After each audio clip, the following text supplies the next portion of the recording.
Good afternoon, everyone. Today, I would like to talk about one of the most influential companies in the world, Google. Most of us use Google every day when we want to find information, watch videos, check maps, or translate a language. Google is often the first place we go. Because of this, it is easy to think of Google as simply a search engine. However, Google has become much more than that. When Google was founded in 1998, its main goal was simple: to organize the world's information and make it easy for everyone to access. At that time, the internet was growing quickly, but finding useful information was often difficult. Google developed a search system that ranked websites based on their importance and relevance, making it much easier for people to find reliable information. As more people used Google, the company grew rapidly. Instead of charging people to use its search engine, Google developed a different business model. It offered free services while earning money through online advertising. By showing advertisements related to what people searched for, Google created one of the world's most successful digital businesses. Today, Google provides many different services. People use Google Search to find information, Google Maps for navigation, Gmail for email, Google Drive for storing files, and YouTube to watch videos. Millions of students also use Google Classroom and other educational tools. Because so many people use these services every day, Google collects enormous amounts of data. This information helps improve search results, recommend videos, and provide more useful services. In recent years, artificial intelligence has become an important part of Google's business. AI helps Google understand questions more accurately, translate languages, recognize images, and improve voice assistance. Instead of simply matching keywords, AI can understand the meaning behind what people ask. This makes searching faster and more helpful than ever before. However, Google's success also raises important questions. One concern is privacy. Since Google collects a large amount of user data, many people wonder how that information should be protected and who should have access to it. Another issue is competition. Because Google is one of the largest technology companies in the world, some people worry that it has too much influence over online information and digital advertising. There is also the question of artificial intelligence. As AI becomes better at answering questions directly, people may rely less on visiting different websites. This could change how information is shared on the internet and how businesses earn money online. So, what can we learn from Google's story? Google shows us that information has become one of the most valuable resources in the modern economy. In the past, companies competed to produce goods. Today, many companies compete to organize information. As artificial intelligence continues to develop, companies like Google may play an even larger role in helping people find knowledge and make decisions. In conclusion, Google is much more than a search engine. It has changed how people learn, communicate, and access information. At the same time, its growth reminds us that technology brings not only new opportunities, but also new responsibilities. Understanding both sides will help us build a better digital future. Thank you. All right, listeners. Today we're tuning into one of the most influential companies of the digital age. We've followed the evolution of work through Taylor's scientific management, Ford's assembly line, Toyota's continuous improvement, and Amazon's algorithm-driven logistics. Now it's time to shift our attention from the movement of products to the movement of information. Today's spotlight is on Google. Let's rewind the story for a moment. Before the internet became part of everyday life, finding information wasn't always easy. You might search through books, libraries, newspapers, or ask someone who happened to know the answer. Even in the early days of the web, millions of pages existed, but locating the right one often felt like searching for a single book in an enormous library with no catalog. That's the problem Google set out to solve. When Google was founded in 1998, its mission was straightforward: to organize the world's information and make it universally accessible and useful. Instead of simply matching keywords, Google developed a ranking system that evaluated how web pages were connected to one another. Pages that were referenced by many other trustworthy pages tended to appear higher in the search results. Suddenly, searching became faster, smarter, and far more useful. People no longer needed to know where information was located, they only needed to know what they wanted to ask. That simple shift changed the internet forever. But Google's story isn't really about search. Search was only the beginning. As more people used Google, the company realized something incredibly valuable. Every search revealed information about human curiosity. What are people looking for? What questions are they asking? What problems are they trying to solve? Every click generated another tiny piece of data. Individually, those clicks meant very little. Collectively, they became one of the largest collections of human behavior ever assembled. And that data transformed Google's business. Instead of charging people to use its search engine, Google offered its services for free. Search, Gmail, Maps, Drive, Photos, Translate, YouTube, the list continued to grow. The business model was different.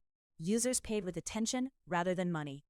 Advertisements became more useful because they could be matched with people's interests. Companies reached customers more efficiently. Consumers found products more easily. It seemed like everyone benefited. Then smartphones changed everything again. Google was no longer simply organizing web pages. It was helping people navigate cities, translate languages, manage schedules, store memories, and communicate across the globe. Information stopped being something you searched for occasionally. It became something that traveled with you every moment of the day. Now we arrive at the next beat in the story: artificial intelligence. Traditional search engines mainly looked for matching words. Modern AI systems try to understand meaning. Instead of searching for keywords, people can ask complete questions. Instead of receiving a list of links, they increasingly receive direct answers. AI is changing Google from a search engine into something closer to an intelligent assistant. Need a summary? AI can create one.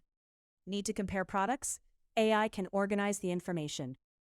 Need help writing an email, translating a document, or planning a vacation? AI can assist with all of those tasks. In many ways, Google is evolving from organizing information to organizing knowledge. But every technological leap creates new questions. One concern is privacy.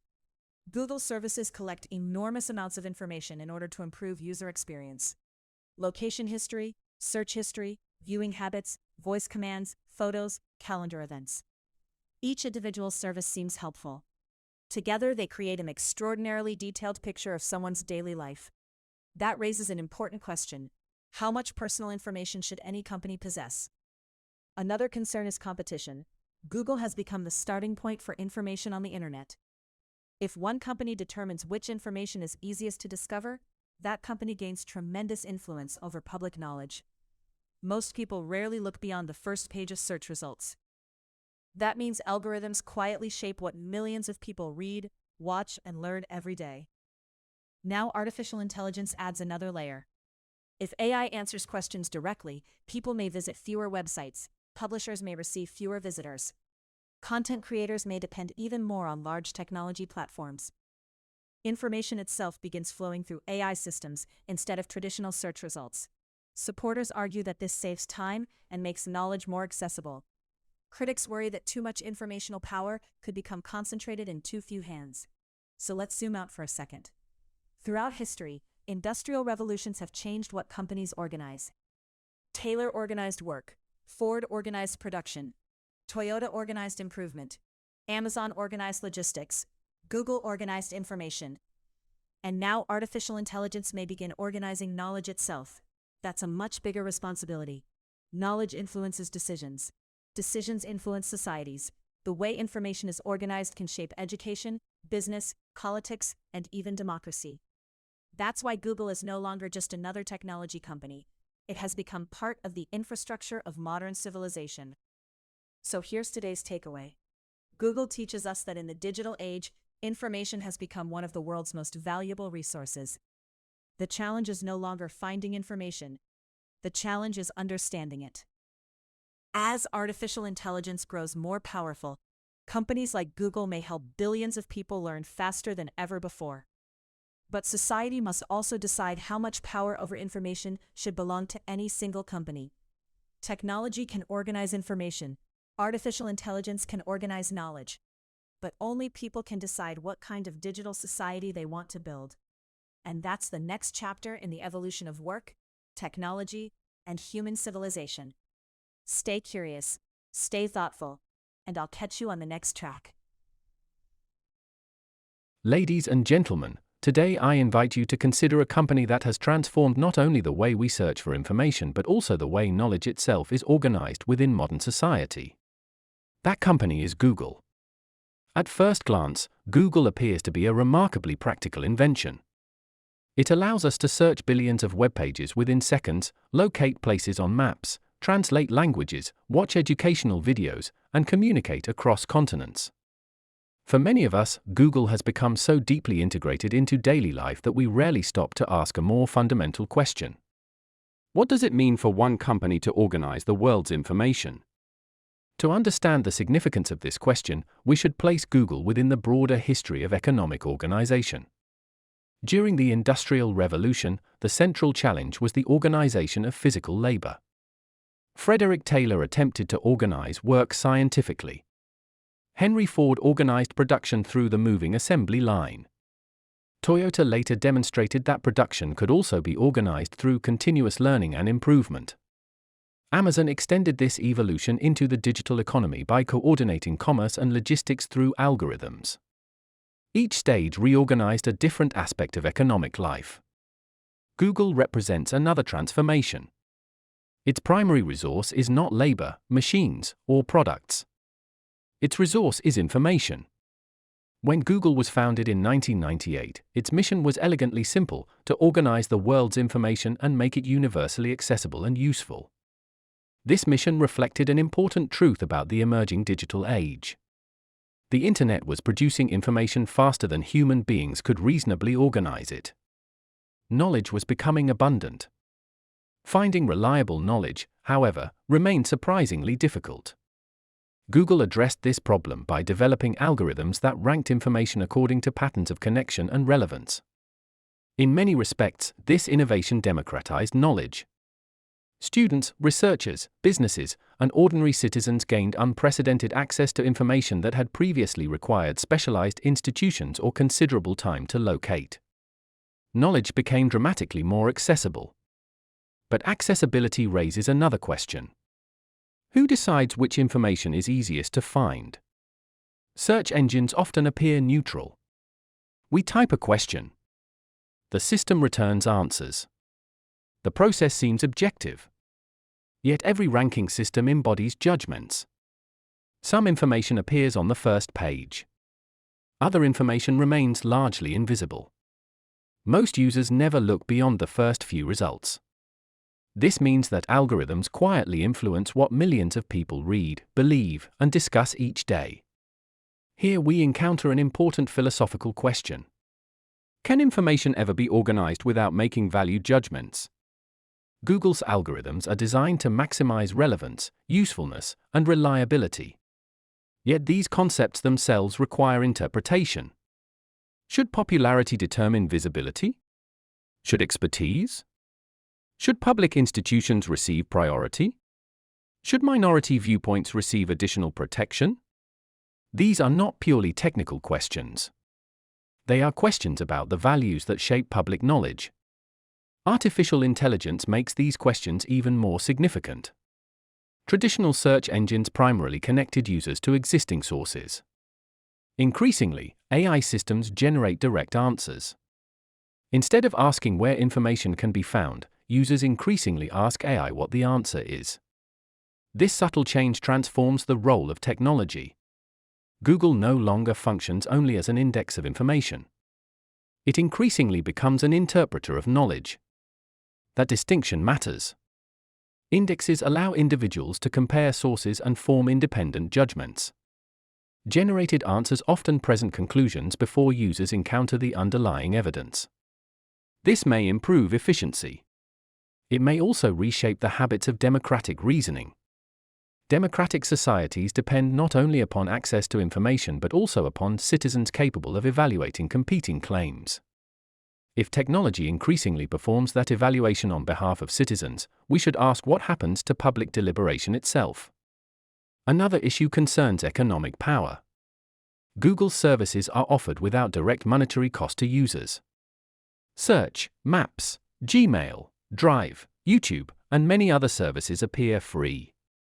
Yet the economic exchange has not disappeared. Rather, it has changed. Users contribute attention, behavioral data, and patterns of interaction. These resources support one of the world's largest advertising ecosystems. Some argue that this arrangement represents a fair exchange. Users receive valuable services. Companies reach interested customers. Innovation flourishes. Others worry that informational power has become increasingly concentrated. Data generates better algorithms. Better algorithms attract more users. More users generate more data. The cycle reinforces itself.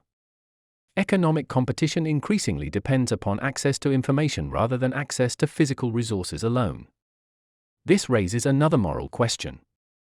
Should information itself be understood primarily as a commercial resource? Or should certain forms of knowledge resemble public goods, available broadly, governed transparently, and protected from excessive concentration? History suggests that societies have often treated essential infrastructures differently from ordinary markets. Roads, public education, libraries, and legal systems have frequently been regarded as serving purposes beyond commercial exchange. As information becomes the infrastructure of the digital age, should similar principles apply? The rise of artificial intelligence makes this question even more urgent. AI systems learn from enormous collections of human knowledge. They summarize, explain, compare, and recommend. In doing so, they increasingly mediate the relationship between citizens and information itself. The question before us, therefore, is not simply whether Google has built an extraordinary technological achievement. It undoubtedly has. The deeper question is whether societies should allow the organization of knowledge to be governed primarily by commercial incentives, or whether democratic values should play a larger role in shaping the informational institutions upon which modern societies depend. Technology has given humanity unprecedented access to knowledge. But access alone does not guarantee wisdom. Information alone does not produce understanding. Algorithms alone cannot determine truth. Ultimately, the quality of a society depends not only upon how efficiently it distributes information, but also upon how thoughtfully its citizens use it. And that responsibility cannot be delegated to any search engine, however powerful it may become.